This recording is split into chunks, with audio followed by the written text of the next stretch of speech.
WAG-12B की उत्पत्ति का पता 2006 में लगाया जा सका है, जब भारत सरकार ने डेडिकेटेड फ्रेट कॉरिडोर DFC परियोजना को मंजूरी दी और इसे बनाने के लिए DFCCIL की स्थापना की। ट्रेनों को अधिकतम दक्षता से चलाने के लिए उस युग का सबसे शक्तिशाली लोकोमोटिव WAG-9 भी अपर्याप्त पाया गया। इसलिए 2 DFC पर समर्पित संचालन के लिए नए, शक्तिशाली इंजनों की खरीद करने का निर्णय लिया गया, जैसा कि अब तक नहीं किया गया था। जहां प्रौद्योगिकी हस्तांतरण समझौतों के तहत भारतीय रेलवे द्वारा CHW में लोकोमोटिव बनाए गए थे। जून 2008 में रेल मंत्रालय ने लोकोमोटिव को डिजाइन और विकसित करने के लिए वैश्विक कंपनियों से बोलियां आमंत्रित की। प्रारंभिक सौदा एक संयुक्त उद्यम में 607 उच्च अश्वशक्ति इंजनों के निर्माण और रखरखाव के लिए मधेपुरा, बिहार में एक नया इलेक्ट्रिक लोकोमोटिव कारखाना स्थापित करना था, जहां भारतीय रेलवे की 26% हिस्सेदारी होगी और बोली लगाने वाले की 74% हिस्सेदारी होगी। यह देश के पूर्णतः सरकारी स्वामित्व वाले रेलवे क्षेत्र में पहला प्रत्यक्ष विदेशी निवेश होता। इस आमंत्रण को general electric, Alstom, Bombardier transportation, siemens mobility,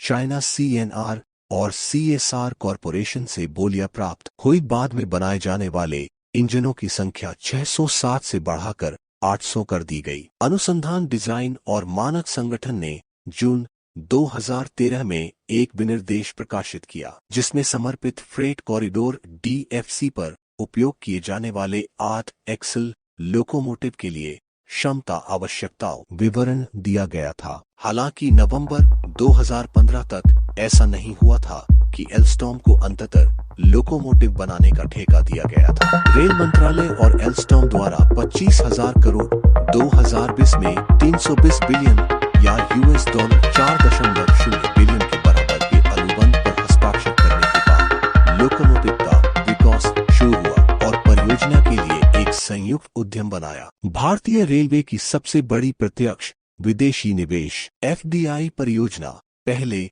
locomotive के 28 फरवरी 2018 को सेवा में आने की उम्मीद थी। एल्स्टॉम ने घोषणा की कि नया लोकोमोटिव उसके बेहद सफल प्राइमा II मॉडल पर आधारित होगा। एल्स्टॉम इसे प्राइमा T8 कहते हैं। 20 वर्षों में यह पहली बार था कि भारतीय रेलवे ने नए लोकोमोटिव खरीदे। हालांकि लोकोमोटिव को प्रधानमंत्री नरेंद्र मोदी ने 10 अप्रैल 2018 को मधेपुरा, बिहार में लॉन्च किया था। जैसे जैसे इंजनों का विकास आगे बढ़ा, एल्स्टॉम ने 2016 में लोकोमोटिव के लिए ट्रैक्शन ट्रांसफार्मर के उत्पादन का काम स्वीडिश बहुराष्ट्रीय निगम ABB को आउटसोर्स कर दिया।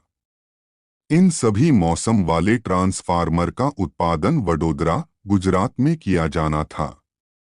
2017 में एल्स्टॉम ने लोकोमोटिव के ब्रेक के विकास, परीक्षण और रखरखाव का काम जर्मन ब्रेक निर्माण फर्म नॉरब्रेमसे को आउटसोर्स किया। इन ब्रेकों का उत्पादन भारतीय राज्य हरियाणा के पलवल में किया जाना था। लोकोमोटिव के कपलर्स को फ्रांसीसी रेलवे कंपनी फेवले ट्रांसपोर्ट द्वारा डिजाइन और विकसित किया गया था।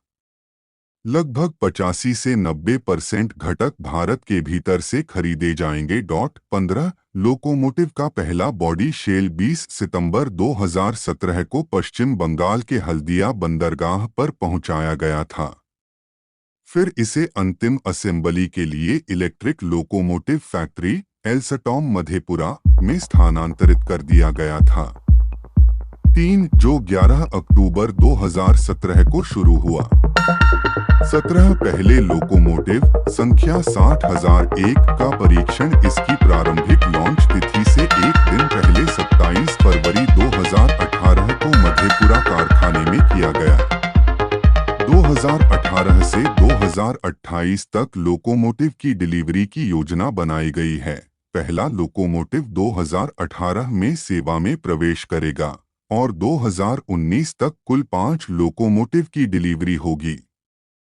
इसके बाद 2020 में 35 नए लोकोमोटिव, 2021 में 60 और 2022 से सभी 800 लोकोमोटिव वितरित होने तक प्रत्येक वर्ष 100 लोकोमोटिव